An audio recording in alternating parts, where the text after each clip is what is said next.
사냥 때 아주 요긴하게 열심히 쓰다가 토끼 다 잡은 다음에 사냥감이 딱 끝나면 그 토끼 잡던 사냥개를 삶아 먹는다는 그 뜻이 토사구팽이라는 뜻입니다.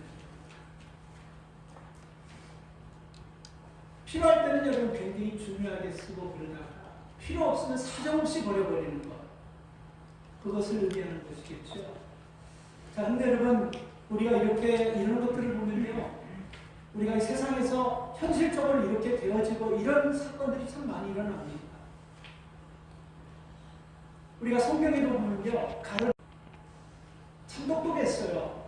그리고 뭔가 예수님을 등에 업고 자기 어떤 꿈을 한번 이루어보려고 했는데 예수님이 너무 쉽게 몇몇 안 되는 군종들에게 잡혀버리는 거예요. 그래서 실망해버리니까 예수님을 그냥 버려버리는 거예요. 아니, 버려버리기만 하는 것이 아니고 자기가 그동안 3년 동안 따라다니는 것이 억울하니까 팔아버리는 거예요.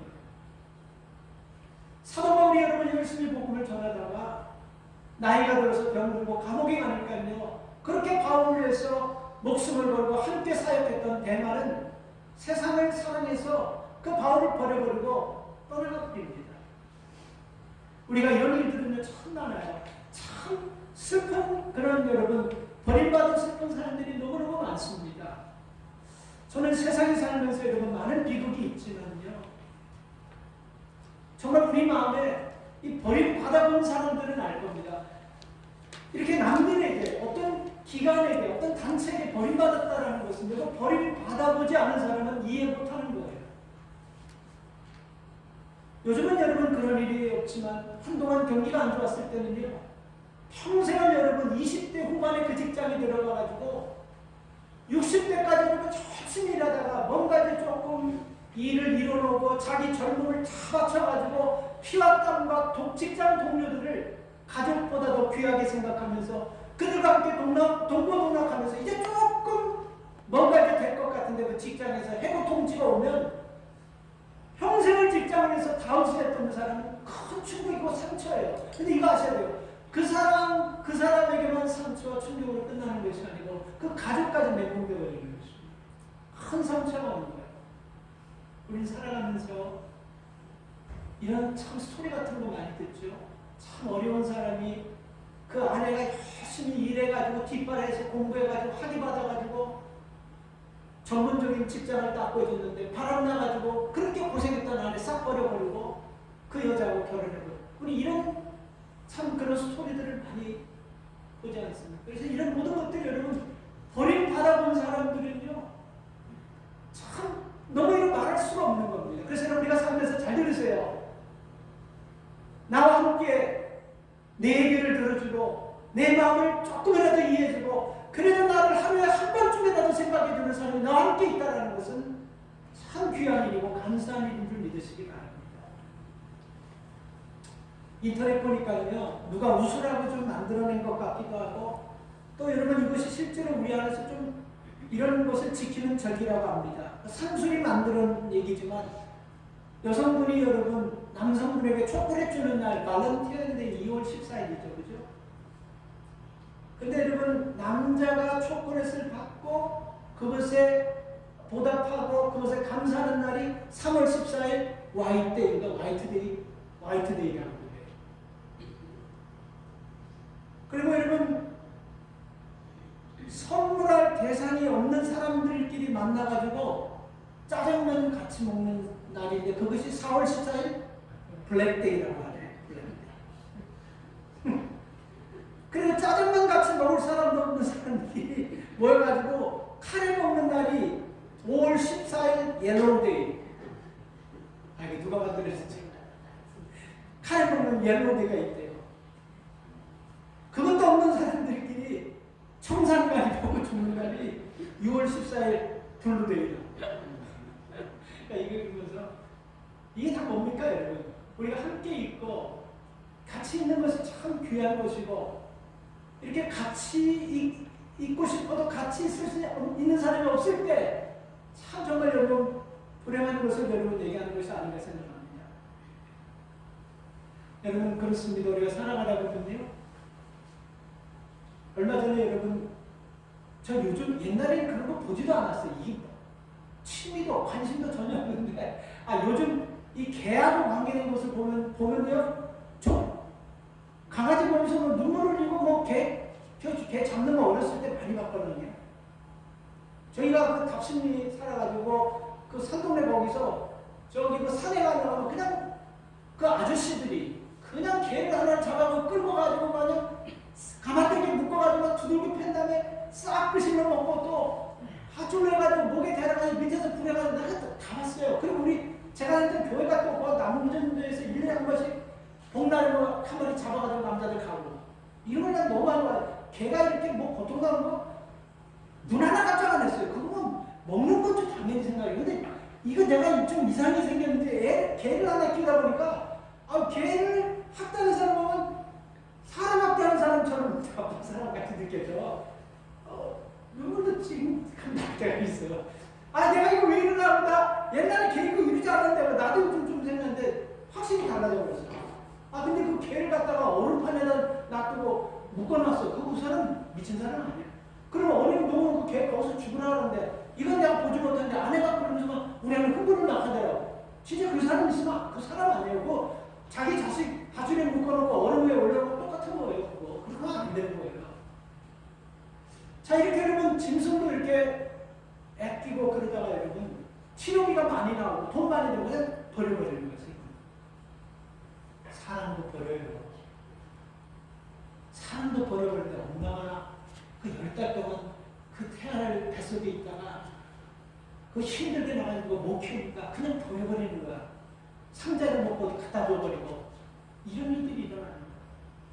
여러분 우리도 지금까지 살아오면서 한 번도 버림받지 않았다는 거 참 감사해요. 꼭 버림받았다 할지라도 버림받았음에도 상처가 있음에도 오늘 여기까지 우리를 인도하시는 하나님의 은혜가 있기 때문에 여기까지 오늘 믿습니다. 버림받을 수 있습니다. 우리가 여러분 다른 사람들에게 대해서 여러분 우리가 참 좀 초라하게 무시받고 멸시받을 수 있습니다. 그러나 중요한 것은요, 세상에게, 가족에게, 집에게, 교회에게, 사람들에게 버림받는다 할지라도 하나님께 버림받지 않는다면 우리 마음 행복하게 평안히 살 수 있는 거예요. 그래서 살아가면서 버려서도 안 되지만 내가 사람들에게 이 모임에 나와 함께하는 사람들에게 내가 버림받을 행동을 하면서 살지 않아야 되겠다. 이 마음도 가지시고 또 내 주변에 하나님께서 만나게 하신 사람들을 절대로 내가 조금 손해보더라도 버리면서 살지 않겠다. 이 마음 가질 때 하나님이 축복하실 수 있습니다. 여러분 우리가 예수를 믿고 하나님의 자녀로 살아가는 사람들 아닙니까? 그러면 여러분 하나님의 자녀로 살아가는 사람들은 하나님의 식대로 살아가는 하나님의 식이 있어요. 하나님의 식은 세상이 버린 것을 하나님이 취하셔서 회복하시고 세상에 버림받은 그 아픔을 하나님께서 하나님의 식으로 더 아름답게 품어주고 더 아름답게 귀하게 양육하는 것이 이게 하나님의 식입니다. 그래서 하나님은요 자기가 하나님을 버려서 떠나가는 몰라도 하나님은 절대로 버릴 일이 없다는 걸 꼭 우리 마음에 기억하고 사시기를 바랍니다. 저희들 중에 여러분 살아오면서 이런저런 과정들을 다 겪으면서 여러분 힘들게 오늘까지 이렇게 살아오신 분들이 있어요. 박정숙 집사님 오늘 오셨는데 건강하게 뵈서 정말 집사님 고맙고 감사해요. 네.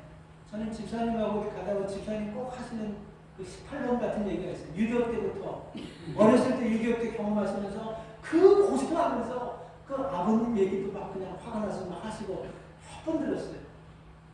그런 과정을 다 거치시면서도 미국에 오셔가지고 이렇게 무지막히 예수 만나시고 믿음으로 사시려고 하는 거 이게 하나님이 보이지 하시는 은혜인 줄 믿습니다. 그리고 때에 따라 어떤 분들은 이민 와서 살면서요 육신의 질병 때문에 죽음 앞에까지 간 사람들도 있고 사고로 인해서 죽음 앞에까지 간 분들도 있습니다. 이런 모든 가운데서도 여기까지 하나님께서 우리를 인도하신 것은요 하나님이 버리지 아니하시는 은혜예요. 이게 야곱이라는 사람이 있죠. 야곱 때문에 여러분 온 집이 여러분 쑥대밭이 되어버렸어요. 그 평안한 믿음의 집이 야곱 하나 때문에 그 야곱의 욕심 때문에 아버지하고 엄마하고 싸움이 되고 자식하고 부모하고 싸움이 되고 그 가정에서 풍지박산이 일어나고 그래서 거기서 결국은 살 수가 없어가지고 도망을 갑니다. 야곱이. 가다가 여러분 하란이라는 광야에 가서 느지막히 거기 밤이 어두운 가운데 돌을 하나를 베고 잠을 자는데 밤입니다. 어둡습니다. 캄캄합니다. 무섭습니다. 그런데 그때 하나님께서 말씀으로 찾아오십니다. 창세기 28장 15절에 하나님 말씀으로 찾아오셔서 야곱에게 이렇게 말씀하십니다. 내가 내게 허락한 것을 다 이루기까지 내가 너를 떠나지 않을 것이다. 중요한 말씀입니다. 내가 내게 허락한 것을 이루기까지 너를 떠나지 않을 것이다. 이 말씀을 가슴에 잘 새기십시오. 이건 야곱에게만 한 것이 아니고 내가 내게 허락한 것, 다 그것이 이루어질 때까지 내가 너를 떠나. 하나님 못하는 거 뭐라고 했죠? 거짓말 못하고 약속 깨지 못하고 히브리서 6장 17절 18절 나온다 그랬죠. 그죠? 하나님 거짓말 못하고 떠나지 않습니다. 그래서 여러분 야곱이 20년 동안 여러분 집을 떠나가지고 학교롭게 살고 고생하다가 20년 만에 이스라엘이라는 이름을 바꿔가지고 자기 고향으로 돌아올 수 있었던 결정적인 이유가 뭐냐? 바로 창세기 28장 15절 말씀 때문에 그런 거예요. 내가 내게 허락한 일이 이루어질 때까지 너를 떠나지 않겠다는 이 약속의 말씀을 믿었기 때문에 야곱이 금이 완양하면서 모든 것들이 회복되고 가정이 회복되는 그런 은혜를 누릴 수 있었던 것입니다. 우리도 여러분 오늘 보는 말씀처럼요, 좀 힘들고 사람들이 우리를 좀 멸시하는 것 같고 그럴 때마다 하나님께서 내가 너에게 말하는 것이 이루어질 때까지 내가 너를 떠나지 않을 것이라 이 말씀 받으면서 그 사람들에게 좀 우습게 여김을 당하고 사람들에게 좀 소외감 당하고 버림받는 그 삶들 너무 그렇게 개연하지 마세요. 한번 생각해 보십시오. 이민의 삶을 살면서 10년, 20년, 30년, 40년 그렇게 다 되신 분들이 여기 많이 계시는데 한번 가만히요. 남의 나라 와서 언어도 통하지 않고 문화도 다른 이런 곳에서 와가지고 30년씩 40년 이렇게 내가 이렇게 여기까지 와서 살 줄 누가 알았겠습니까? 그리고 이것이 내 힘 가지고만 내 실력 가지고만 이것이 되는 일이겠습니까? 하나님을 믿었고 하나님이 보이지 않으시는 손으로 내가 너를 미국 땅까지 인도하서 했기 때문에 내가 너에게 주어진 일이 이루어질 때까지 너를 떠나지 않고 버리라 이 약속의 말씀으로 붙잡고 살았기 때문에 여기까지 온 것입니다. 그래서 우리가 힘을 냈어요. 하나님께서 절대로 여러분 우리에게 허락하신 것이 그것이 이루어지기 전까지는 여러분 하나님이 우리를 떠나지 않는다는 것입니다. 그래서 살다 보면 근심도 있고 염려도 있고 어려움들도 있습니다. 그 어떤 경우에도 여러분 내게 허락하신 것을 이루기까지 버려야 되는 그 하나님 말씀 내게 주신 말씀으로 꼭 기억하셔야 돼요. 오늘 이 말씀은요 하나님께서 다윗에게 줘서 다윗이 자기가 죽으면서 아들에게 준 유언과 같은 말씀인 것입니다. 다윗은 그 왕위에 올라서 이스라엘을 다스리면서 그 다윗의 그 삶을 보면요 파란만장합니다. 죽음 수없이 죽음의 강을 넘고 죽음의 골짜기를 수없이 헤맸고 그는 스스로가 여러분 미친 사람 흉내내면서까지 살려고 했고 그리고 그는 여러분 자기가 믿었던 동료들에게 여러분 목숨을 빼앗길 뻔했고 뭐 굶주리고 뭐 그냥 상처받고 자식이 아버지를 죽이려고 하는 가운데서 쫓기고 도망다니고 장인어른이 자기를 죽이려고 하는 일에 쫓기고 도망다니며 이런 모든 일들을 다 거치면서도 다윗이 살아서 여기까지 올 수 있었던 것은 다윗에게도 이 말씀이 있었기 때문에 그러는 거예요. 하나님이 다윗을 세우셔서 이 일이 이루어질 때까지 결코 다윗을 떠나지 않는다는 반드시 하나님께서 나와 함께한다는 이 믿음 때문에 다윗은 수많은 어려움, 수많은 고비, 수많은 환난을 그는 하나님이 나와 함께 하시고 버리지 않는다는 믿음 가지고 이겨나갈 수 있었던 것입니다. 이 말씀은 똑같아요. 우리가 살아가면서 얼마나 큰 일, 얼마나 어려운 일, 지금 우리가 당한 것보다 더 얼마나 아픔을 우리가 더 아무도 알 수 없어요. 그러나 중요한 것은 하나님은 어떤 가운데서 우리를 버리지 않는다. 이 말씀을 꼭 붙잡을 수 있기를 바랍니다. 그래서 다윗은 여러분 시편 18편 2절에서 이렇게 고백하는 것입니다. 여호와는 나의 반석이고 요새시고 건지시는 자시고 나의 하나님이시고 피할 바이시고 방패시고 구원이시고 산성입니다. 이렇게 고백했어요. 이런 다윗을 하나님이 끝까지 책임져 주셨습니다. 다윗이 완벽해서 죄가 없어서가 아니지 않습니까? 그렇죠?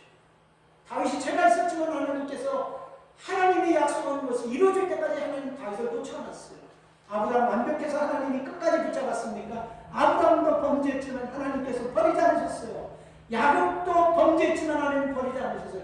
이렇게 보면 하나님은 야곱의 하나님, 아브라함의 하나님, 이삭의 하나님처럼 바로 우리 하나님이 되신다는 거죠.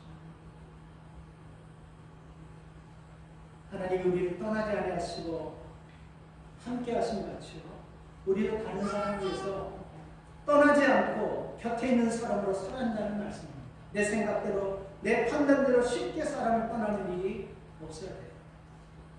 믿음의 사람들은 조금 살다가 보면 힘들고 내 뜻대로 되지 않고 어려울 때도 있습니다. 우리가 그때마다 여러분 내 판단, 내 생각까지 하는 것이 아니고 하나님의 뜻. 하나님은 내게 주신 작지만 그 사명인데 그 사명 다 이룰 때까지 절대로 너를 떠나지 않을 거라는데, 우리는 여러분 하나님과 정반대로 하나님께서 내 뜻대로, 내 방법대로, 내 식대로 안 해주면 우리는 쉽게 여러분 떠나버리는 것이죠. 이것이 여러분 참 안타까운 것입니다. 그래서 히브리서 13장 5절에 보면요, 하나님이 친히 말씀하시기를 내가 결코 너희를 버리지 않냐고 너희를 떠나지 않냐고 이렇게 말씀하셨습니다. 내가 너희를 떠나지 않고 버리지 않겠다는 말씀은요, 성경에 수없이 많이 나와 있습니다. 모세는 여호수아에게 신명기 31장 8절에서 여호와 그가 내 앞서 행하시며 너와 함께 하사 너를 떠나지 않고 버리지 않으리라. 여호수아가 모세 대신에 지도자가 되어가지고 아무것도 모르는 그 가운데서 얼마나 두렵고 떨릴 때 하나님께서 모세에게 주신 말씀을 모세가 여호수아에게 하는 말씀입니다. 십자가를 지시기까지 우리를 사랑하신 예수님께서 마태복음 28장 20절에서 볼지어다 내가 세상 끝날까지 너희와 항상 함께 있으리라. 사도 바울도 로마서 8장에서 누가 우리를 그리스도의 사랑에서 끊을 수 있게 되냐, 그 어떤 것도 우리를 그리스도의 사랑에 끊을 자가 아무도 없다라고 이렇게 얘기했습니다. 여러분 좀 힘들고 좀 속상하고 좀 어렵고 여러분 계획대로 안 되는 일이 되지 않는 일들이 있다 할지라도 이 말씀을 꼭 기억하셔야 됩니다. 그 일 전에 하나님이 나를 하나님의 자녀 삼아 주셔서, 그리고 하나님께서 내게 작지만 그 소명을 주셔서 난 그 소명 가지고 지금도 살아가고 있다는 것. 그래서 이 소명자들에게 준 그 일이 이루어지기 전까지는요, 우리는 하나님이 절대로 떠나지 아니하시고 버리지 않는다는 그 믿음을 가지고 승리하시기 바랍니다. 두 번째, 여러분 우리는요 사명을 이루기까지 하나님께서 버리지 아니하시는 하나님입니다. 자, 다윗은 솔로몬에게 이 얘기를 하면서 어떻게 이렇게 확신 있는, 확신에 찬 메시지로 마치 여러분 자기가 당신이 하나님이 되어가지고 아들에게 이렇게 주는 것처럼 확신 있는 말씀을 어떻게 이렇게 할 수 있을까? 이게 보면요, 솔로몬을 하나님께서 사명자로 불렀기 때문에 그렇습니다. 하나님이 솔로몬을 택해서 하시고자 하는 일이 있기 때문에 그런 거예요. 그래서 20절 중반부터 보면요, 내가 여호와의 전 역사의 모든 일을 마칠 동안에 하나님께서는 떠나지도 버리지도 아니하신다 이렇게 말씀하십니다. 이 말은 뭡니까? 하나님은 솔로몬에게 성전 짓는 사명을 주셨습니다. 그 성전을 다 지을 때까지 하나님께서 떠나지 않고 버리지 않겠다 이렇게 말씀하십니다. 그러니까 이 성전을 짓는 과정에서 이 성전이 하루아침에 그냥 저지른 것이 아닙니다. 이 성전은요, 사무엘 하부터 보면요, 다윗이 여러분 성전을 지으려고 다른 것을 준비하기 시작합니다.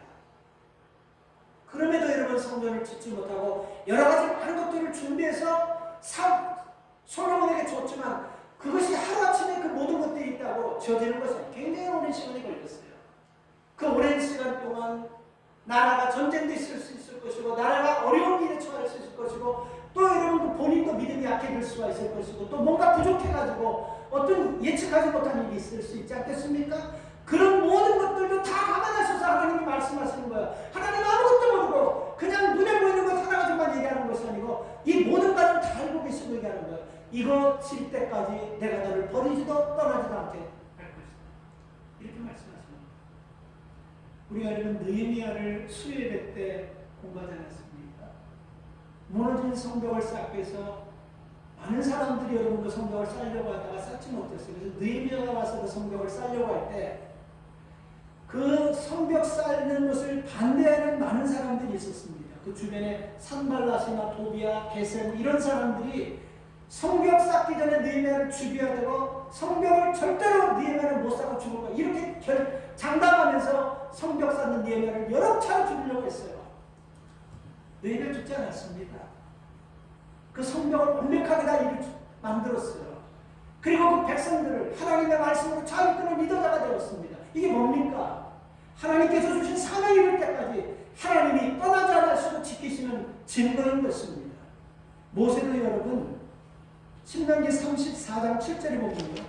기력도 치력도 쇠하지 않았다. 이렇게 이게 뭡니까? 그때 나이가 뭐냐면 120을 얘기하는 거예요. 모세가 기력이 약해지고 시력이 약해지고 몸이 약해져서 병원에 죽은 것이 아니고 사명 감당하고 죽은 거예요. 저는 그렇게 봅니다. 모세는 여러분 이스라엘 백성을 출애굽시켜가지고 광야에서 느보산까지 가는 것이 모세가 거기까지 이끄는 것입니다. 그 다음에 누가 턴을 받습니까? 여호수아가 그 턴을 받아서 느보산에서부터 시작해서 가나안까지 들어가는 건 여호수아의 몫이에요. 그래서 여호수아가 여러분 120살 동안 살면서요. 아파서 병들어서 죽은 것이 아니고 사명을 감당하고 죽었습니다. 사도 바울 보세요. 바울에게 육체의 가시가 있었지 않습니까? 그래서 바울은 하나님 앞에 이 육체의 가시를 빼달라고 당신이 있는 몸에 있는 질병을 고쳐달라고 수없이 기도했지만 내 은혜가 내게 족하다 그랬어요. 그래서 우리는 가시가 있으면 가시가 있는 사람은 어떻게 주의를 할 수 있고 어떻게 사명을 할 수 있까 이렇게 생각하는데 아니에요 여러분. 사도 바울을 통해서 우리가 깨닫는 것은요. 우리 속에 연약함과 문제와 단점과 가시가 있다 할지라도 사명을 감당하는 자에게는 가시가 여러분 전혀 그 사명을 감당하지 못하도록 관여할 수 없다는 걸 보이는 거예요. 만약에 우리에게 가시가 있고 염려가 있고 문제가 있는 사람이 사명을 어떻게 감당하냐. 사도 바울이 못했다면 그건 못하는 거예요. 그러나 사도 바울은 그 몸에 있는 가시가 있음에도 불구하고 사명을 감당했습니다. 여러분 우리가 원하는 것들이 대부분 뭡니까? 건강하게 오래 살기를 원하지 않습니까? 건강하게 오래 살기를 원하신다면요. 하나님께서 주신 사명을 찾아서 그 사명을 감당할 때 오늘 이 말씀 그 하나님께서 우리에게 주신 말씀 이루어질 때까지 떠나지 않고 버리지 않을 것이에요. 이 말씀이 답이에요. 오래 건강하게 행복하게 그렇게 살기를 원하시는 사명 찾으십시오. 그리고 그 사명을 위해서 최선을 다하십시오. 병, 가시, 약함, 허물, 부족함 전혀 이런 건 문제되지 않는 것입니다. 우리는 무조건 오래 살려고 벌벌 떨면서 이거도 안 먹고 저거도 안 먹고 커피 안 마시고 소금 설탕 이런 건 문제가 아니에요. 보험 들고 생명보험 들어놓으면 오래 그렇지 않습니다. 정말 오래 살기를 원한다면 우리가 자꾸 사명 찾아야 돼요. 그 사명 찾아서 즐겁게 그 일을 감당할 때 하나님께서 이 사명 감당이 끝날 때까지 떠나지 않으시고 버리지 않고 이 약속의 말씀은 사명자에게 주신 말씀인 줄 믿습니다. 여러분과 저에게는 이런 축복이 있기를 바랍니다. 그래서 저는 그래요. 우리에게 여러분 교회를 섬기는 사명을 주셨어요. 우리에게. 교회는 예수 그리스도의 몸입니다. 그렇죠? 이 예수 그리스도의 몸을 섬기는 사명을 줬어요. 건강하고 행복하고 평안하고 오래 살기를 원하시는 분들은 하나님의 몸된 재단에서 사명을 찾으십시오. 목사는 목사의 사명이 있습니다. 권사는 권사의 사명이 있고 집사는 집사의 사명이 있고 성도는 성도의 사명이 있어요. 이 성명을 찾아가지고 그 사명을 이루면 또 하나의 사명을 찾는 겁니다. 그리고 그 사명을 이루면 또 하나의 사명을 찾는 겁니다. 계속해서 사명을 찾다 보면 오늘 하나님께서 약속하신 사명을 이루기 전까지는 떠나지도 버리지 않을 것을 이 은혜가 이 축복은 우리에게 임하는 것입니다. 그러므로 여러분 우리가 사명을 감당할 때 어떻게 여러분 감당해야 됩니까? 오늘 20절 말씀 본문에 보면요. 사명을 감당할 때 강하고 담대하게 하라고 합니다. 강하고 담대하게. 우리가 여러분 어떤 일을 하든지 두려워하지 말고 낙심하지 말고 주저하지 마세요. 하다가 안 될 수 있는 것입니다. 하다가 막힐 수 있는 것입니다. 그런 일이 생기고 그런 어려움이 생길 때 그것 때문에 포기하려고 하고 좌절하려고 하고 그렇게 하지 말라는 거예요. 왜? 내가 여호와의 전 역사의 모든 일을 마칠 동안에 여호와 하나님 나의 하나님이 너와 함께 하사 내게서 떠나지 않으고 너를 버리지 않는다는 이 약속의 말씀 때문에 그런 것입니다. 지금 솔로몬이 처한 상황을 보면요, 참 녹록치 않은 상황입니다.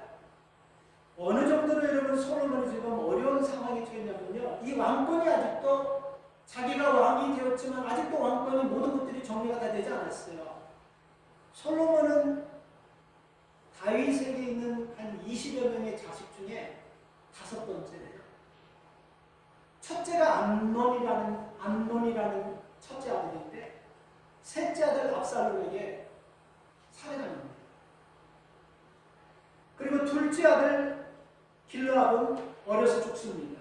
어렸을 때 죽어요. 그리고 셋째 아들 이 압살롬이라는 사람은요, 쿠데타를 일으켜서 아버지를 죽이고 자기 왕이 되려고 하다가 아버지의 장수였던 요압이라는 장소에서 비참하게 죽습니다. 그리고 넷째 아들 아도니아도 다윗이 늙어가서 힘을 잃어버리니까 스스로 왕이 되려고 반란을 일으킵니다. 그러니까 이렇게 여러분 14명의 아들들이 아직도 있고 이런 상황에서 솔로몬이 왕이 되었지만 다윗처럼 리더십이나 통치력은 아직도 여러분 그렇게 많이 갖고 있지 않았어요. 그러니까 여러분 그런 상황에서 왕이 돼가지고 이 정부를 잘 조직하고 이것을 잘 아우리면서 이끌어 나가야 되는 이런 많은 것도 있는데 하나님께서 다윗에게 준 아버지에게 준 그 사명 뭡니까? 성전까지 지으라는 이 사명까지 받았으니 얼마나 복잡하고 얼마나 힘들고 어려운 일이 많겠습니까? 그때 여러분 하나님께서 다윗을 통해서 솔로몬에게 주신 말씀이에요. 이 전을 다 지을 때까지 여호와 하나님 나의 하나님이 떠나지 않고 버리지 않고 함께할 것이다. 여러분 여기서 중요한 건 이겁니다. 교회를 지으면 하나님께서 절대로 죽을 때까지 떠나지 않고 이게 꼭 교회만을 얘기하는 것이 아니에요. 주의 일, 하나님의 일, 어떤 일이든지 여러분 우리가 하나님께서 주신 일을요 내게 주신 사명으로 믿고 최선을 다하면 하나님 떠나지 아니하시고 함께 하시는 은혜가 있을 줄 믿습니다. 마지막으로 여러분 하나님은 사람을 통해서 사명을 이루도록 하나님 돕습니다. 어떻게 여러분 돕냐면요, 우리가 교회 일이건 세상 일이건 어떤 일을 하려고 할 때 중간에 여러분 위축될 때가 있고 중간에 두려울 때가 있고 중간에 우리가 여러분 흔들릴 때가 있습니다. 그때가 언제입니까? 의심이 생길 때예요. 이거 하다가 이 자금이 모자라면 어떻게 하나? 이거 하다가 이 사람들이 그냥 힘들어서 포기해버리면 어떻게 하나? 이거 하다가 내 능력의 한계 되는 일들이 오면 어떻게 하나? 그리고 나와 함께하는 사람들 이런 것들 때문에 여러분 우리가 두려워하는 것입니다. 근데 21절을 보면요, 하나님 이런 것들도 다 계산해서 두려워하지 말라. 그것처럼 이뤄질 때까지 너의 하나님 나의 하나님 여호와가 떠나지 않고 21절도 다 감안하고 계산해서 주신 말씀인 것입니다. 어떻게 한다고 하셨습니까? 자신이 하지 못하는 부분을 도울 자를 미리 준비해 오신 거예요. 그 첫 번째 분의 사람들이 누구냐면요, 성전에서 일하는 제사장과 레위인들입니다.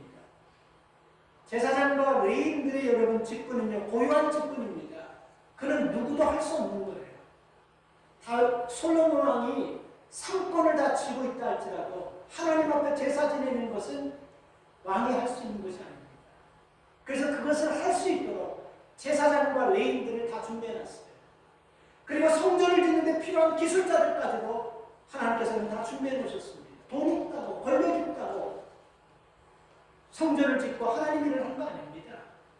그러니까 여러분 우리가 성전을 지을 때 주일을 할 때는 그 일에 꼭 필요한 사람들을 붙여주시는 거예요. 여러분 이게 하나님이 기뻐하시는 일이고 그리고 이게 내 사명이라고 한다면요 나는 눈치 볼 거 없습니다. 그 일에 믿음 가지고 할 때요 믿음 있는 사람은 반드시 하나님께서 저 사람이 일을 할 때 내가 이 파트를 소리 없이 뒤에서 맡아주라고 나를 저 사람 만나게 했고 함께 있게 하구나 이 마음을 주십니다. 그리고 함께 할 수 있도록 은혜를 주시는 거예요. 믿습니까? 절대로 우리가 주의를 하면서 내 생각과 이게 될까? 계산 미리 위하고 이거는 힘들 그렇게 생각하지 마십시오. 그 일이 하나님의 일이고 하나님이 기뻐하는 일이고 내게 주신 사명이라고 적어한다면요, 하나님 반드시 도울 자를 주세요. 성전을 만들면 제사장과 레인이 있어야 돼요. 성전을 만들 때 왕이 여러분 무슨 손기술이 아무리 좋다 그래서 자기가 아무리 전쟁을 잘한다 그래서 성전에 있는 기명들, 성전에 있는 그릇들, 성전에 있는 것들을 여러분 자기가 다 만들 수는 없지 않습니까? 근데 이걸 누가 만들었습니까? 성전 지은 다음에 하나님이 그런 기술자들까지 다 만들어 두신다는 거예요.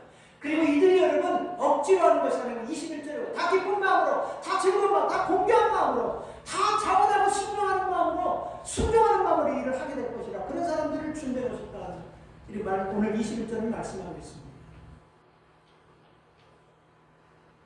하나님께서는 여러분 어떤 일을 시킬 때 모세 홀로 여러분 그 일을 시키지 않습니다. 우리가 모세가 이스라엘 백성들을 이끌고 출애굽하는 과정을 보면요, 우리가 이렇게 딱 보면 단면만 보면 모든 백성들이 다 반대했구나 이렇게 우리가 생각합니다. 여러분 모세가 이스라엘 백성들을 끌고 나갈 때 끌고 나갈 수 있어도 원동력이 반대하는 사람들도 많았지만 모세를 지지하고 믿어줬던 사람이 참 많았어요. 천부장들, 십부장들, 오십부장들은 모세를 철저하게 믿었습니다. 그리고 모세가 어린이를 만나서 기도할 때마다 아론과 홀 같은 사람이 모세의 손을 잡고 기도할 수 있도록 믿어줬습니다. 그리고 자기보다도 더 나이가 많은 갈렙 같은 사람도, 그리고 여호수아도 모세를 믿어주며 모세에게 철저하게 순종했습니다.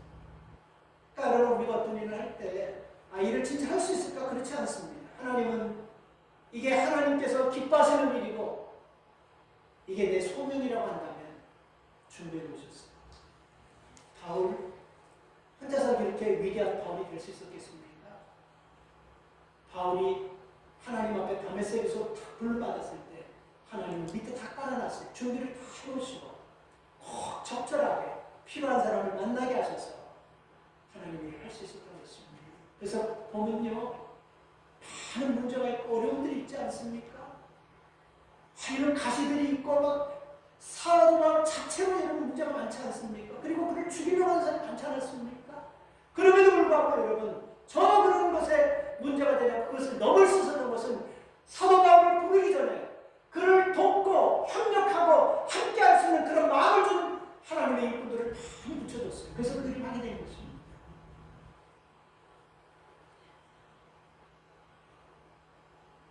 이사야 42장 3절을 보면 하나님께서는 상하는 갈대를 꺾지 아니하시고 꺼져가는 등불도 끄지 아니하십니다. 이런 분인데 하물며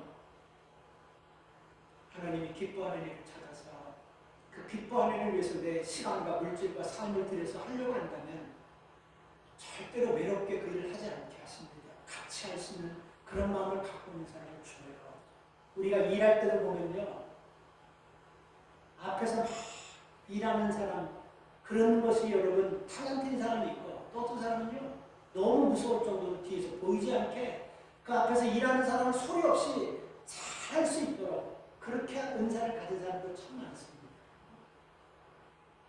어쨌든 간에 하나님께서 여러분 우리가 이런 일을 할 수 있도록 다 붙여주신 거예요. 그래서 기도하면서 하나님이 기뻐하는 일이라고 한다면 하세요. 결과가 좀 안 좋다 할지라도 하나님이 기뻐하시고 내 사명이라면 하십시오. 그래서 여러분 그것을 통해서 많은 사람들에게 위로해주고 힘을 주고 용기를 줄 수 있는 그런 분들이 될 수 있기를 바랍니다. 일본 사람 중에 국가대표 체조 선수였던 호사노 도미히로라는 사람이 있어요. 호사노 도미히로. 올림픽 게임을 앞두고 연습하다가 떨어져서 몸을 다쳐버렸어요.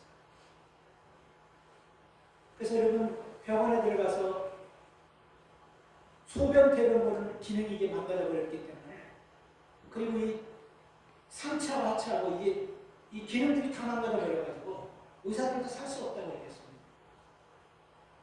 근데 그 부모님들이 포기를 안 했어요. 너무 힘들게 하지 말고, 보통 그런 의사들도 보내주는 게 좋다고 그래도 부모님은 뭔가 하나를 믿고 의지하면서 포기하지 않았어요. 그래서 계속해서 치료하고 계속해서 정성을 쓰다가 깨어나기 시작합니다. 근데 사진은 아무것도 못 써요.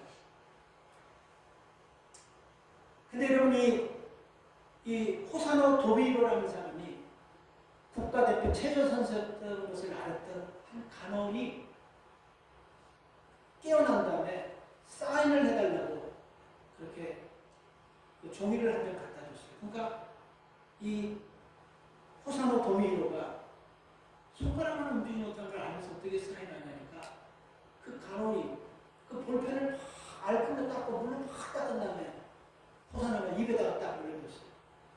그렇게 해서라도 한번 해주세요. 딱 했는데 입으로 생선 태어나가지고 사인을 처음 하는데 이게 얼마나 힘들어요. 너무너무 곤욕스러웠어요.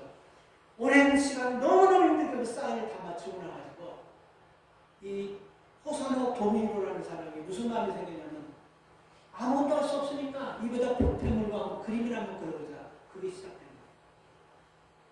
근데 입으로 그림을 그리면서 이 사람 그림에 감각이 있었던지 손으로 그린 사람 못지않게 그림을 그립니다. 저 어저께 뭘 하나 봤는데 아내하고 나하고 보면서 깜짝 놀랐어요. 코끼리가 그림 그린 거 봤어요? 어메이징이에요. 코끼리가 그림을 자기를 그리는데 나 놀래버려서 자기 모습을 그대로 그리고 옷을 그리는데 와 장난이 아니에요. 유튜브 그런 걸 한번 보세요. 이게 코끼리가 어떻게 가능하나. 그리고 물감 이렇게 해서 붓에다가 그 옆에 있는 아저씨가 물감을 찍어주니까 그 다리가 물감에다가 또 줘가지고 물감 찍어 코끼리 그걸 정성스럽게 그리는데 난 놀라버렸어요. 코끼리가 얼마나 그림을 잘 그리는지. 여러분 입에다 그 사람이 볼펜을 넣고 그림 그리기 시작했는데 이 그림이 너무 유명해지기 시작했어요. 그래서 이 입에 물고 그린 그림들이요. 도쿄에서 제일 큰 미술 전시장에 전시되면서 일본에 있는 대형 서적들에게서 그 그림을 전시하면서 그 그림들이 막 알려지기 시작했습니다. 그리고 그 사람이 휠체어 타고 다녀요. 근데 이 사람이 이렇게 자기가 이제 9개월 동안 이런 병원에서 참 힘들게 어렵게 했지만 희망도 없었는데 소망도 없었는데 그 간호사가 한 행동 하나가 이 남자를 삶을 완전히 바꿔버린 거예요. 그래서 이 간호사는 크리스천이었습니다. 용기를 주고 당신은 할 수 있다는 용기를. 결국 여러분 태어나서 이 간호사가 결혼하면서 일본 전체를 돌아다니면서 간증하며 그 그림을 사람들에게 소개하고 많은 사람들의 영감과 감동을 준다고 합니다. 말씀을 마치겠습니다. 하나님 우리를 떠나지 않습니다. 때에 따라 우리가 살다 우리 스스로가 버려버리고 또 버림을 당하기도 하고 견디기 힘든 고통과 슬픔이 파도처럼 밀려오지만 아무도 나를 위로할 자가 없고 나와 함께 할 자가 없습니다. 그러나 이거는 분명히 아세요. 하나님은 우리를 버리지도 떠나지도 아니하신다. 그리고 이것뿐만 아니고 보너스를 주는 것이냐면 하나님께서 마지막 심판대 앞에서도 나를 모른다고 하지 않는다고 말씀하셨어요. 이 하나님과 동행하면서 믿음 안에서 여러분 우리에게 주신 크든 작든 그 사명을 가지고 이 일을 하십시오. 그러면 하나님 그 마음 준 사람을 붙여줘서 그 일을 통해서 하나님의 영광 드러날 줄 믿습니다. 이런 은혜의 삶이 여러분을 통하여 나타나기를 주님의 이름으로 축복합니다. 하나님 감사합니다. 하나님 우리가 살아가면서 사람들과 단체와 관계 속에서 소외당하고 버림받을 수 있습니다. 그러나 하나님 안 버리시고 하나님은 항상 우리와 함께 한다는 그 믿음 가지시고 하나님 우리에게 주신 작은 소명이지만 그 소명 찾아서 하나님과 최선을 다하는 하나님의 자녀되게 도와주십시오. 내가 내게 허락한 그것을 이루기까지 내가 너를 버리지도 떠나지도 않을 것이라는 야곱에게 그리고 솔로몬에게 한 그 말씀 우리에게 한 말씀임을 믿고 하나님 오늘도 우리에게 주신 소명 가지고 하나님의 영광과 주변의 많은 사람들을 기쁘게 하는 그런 복된 생애가 되도록 축복하여 주시옵소서. 예수님의 이름으로 기도 올려옵나이다. 아멘.